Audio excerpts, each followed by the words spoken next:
തിരികെ വാർത്തകളിലേക്ക് എത്തുകയാണ്. വൻകിട ഷിപ്പിംഗ് കമ്പനികൾ ഹോർമുസ് കടലെടുക്ക് വഴിയുള്ള യാത്ര റദ്ദാക്കുന്നു. എപെക് ലോയിഡ് ഉൾപ്പെടെ വിവിധ കമ്പനികൾ സർവീസ് റദ്ദാക്കി. സംഘർഷം നീണ്ടാൽ ഗൾഫിലെ ചരക്കു നീക്കത്തെ അത് കാര്യമായി ബാധിക്കും.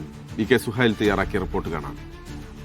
എന്തുകൊണ്ടാണ് ഹോർമുസ് കടലെടുക്കിൽ ഒരു പ്രശ്നം വന്നു കഴിഞ്ഞാൽ ലോക സാമ്പത്തിക രംഗത്തെ എങ്ങനെയാണ് ബാധിക്കുക എന്നുള്ളതാണ് നമ്മൾ പരിശോധിക്കുന്നത്. ഇതാണ് ഹോർമുസ് കടലെടുക്ക് എന്ന് പറയുന്നത്.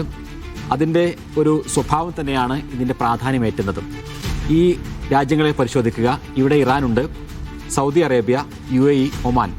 ഈ രാഷ്ട്രങ്ങൾക്കിടയിലാണ് ഇവിടെ പേർഷ്യൻ ഗൾഫ്, ഇപ്പുറത്ത് ഗൾഫ് ഓഫ് ഒമാൻ.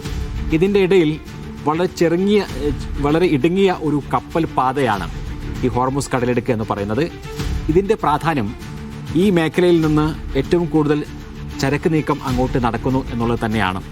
ഈ ചരക്ക് നീക്കം നടക്കുമ്പോൾ ഇവിടെ നോക്കുക, UAE പോലെയുള്ള ഒരു രാജ്യത്തിന് അപ്പുറത്തേക്ക്, അതായത് ഏഷ്യയിലെ മറ്റു രാജ്യങ്ങളിലേക്കും അതേപോലെ തന്നെ യൂറോപ്പിലേക്കും എല്ലാം ചരക്ക് നീക്കം നടക്കണമെങ്കിൽ ഇതിലൂടെ തന്നെ പോകണം. ഈ ഇടുങ്ങിയ കപ്പൽ പാതയിലൂടെ ഇങ്ങോട്ട് പോകണം. അപ്പോൾ ഇവിടെ എന്തെങ്കിലും തരത്തിലുള്ള ഒരു തടസ്സം സൃഷ്ടിച്ചു കഴിഞ്ഞാൽ വളരെ പെട്ടെന്ന് കാര്യങ്ങൾ മാറി മറിയും.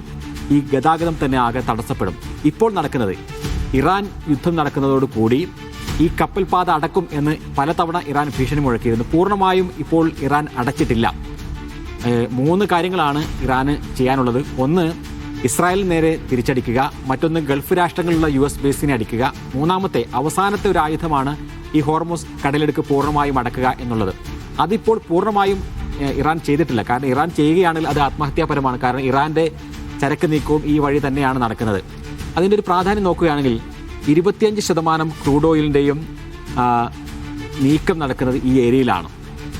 അതായത് ക്രൂഡ് ഓയിൽ, ലോകത്തിലുള്ള ആകെ ഉള്ള ക്രൂഡ് ഓയിലിൻ്റെ ഒരു ചരക്ക് നീക്കം നോക്കുകയാണെങ്കിൽ അത് പൂർണ്ണമായും നടക്കുന്നത് ഈ ഏരിയയിൽ നിന്നാണ്. കാരണം ഏറ്റവും കൂടുതൽ എണ്ണ ഉൽപ്പാദിപ്പിക്കപ്പെടുന്ന രാജ്യങ്ങൾ സൗദി അറേബ്യ, ഇറാൻ പോലെയുള്ള രാജ്യങ്ങൾ, പിന്നീട് ഒമാൻ, ഇവിടെ നിന്നെല്ലാമുള്ള ചരക്ക് നീക്കം നടക്കുന്നത്, ക്രൂഡ് ഓയിലിൻ്റെ നീക്കം നടക്കുന്നത് ഇതിലൂടെയാണ്.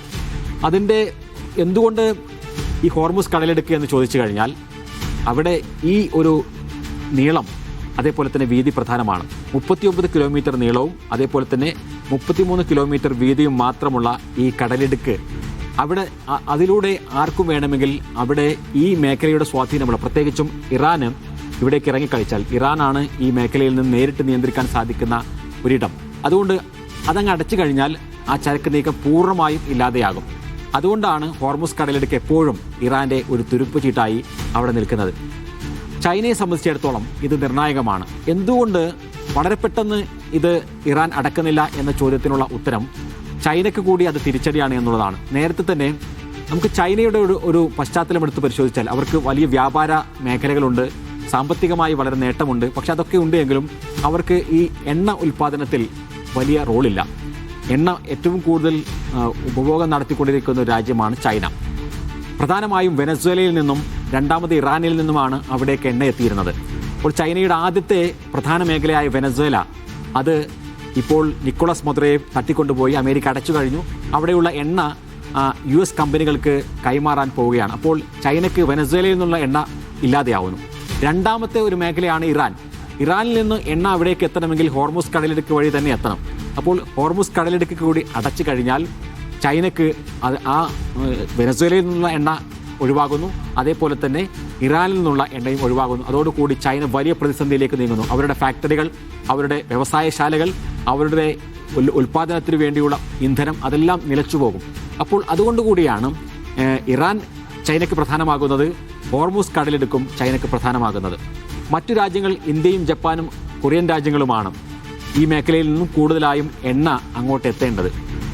അതുകൊണ്ട് തന്നെ ഇന്ത്യക്കും ജപ്പാനും കൊറിയക്കുമെല്ലാം ഹോർമുസ് കടലെടുക്ക് അടച്ചു കഴിഞ്ഞാൽ വലിയ പ്രതിസന്ധി നേരിടും എന്ന് തന്നെ നമുക്ക് പറയാൻ സാധിക്കും. ഇന്ത്യയുടെ ക്രൂഡ് ഓയിൽ ഇറക്കുമതി പൂർണ്ണമായും ഒരു 50% എന്ന് പറയുന്നത് ഈ മേഖലയിൽ നിന്നാണ് വരേണ്ടത്.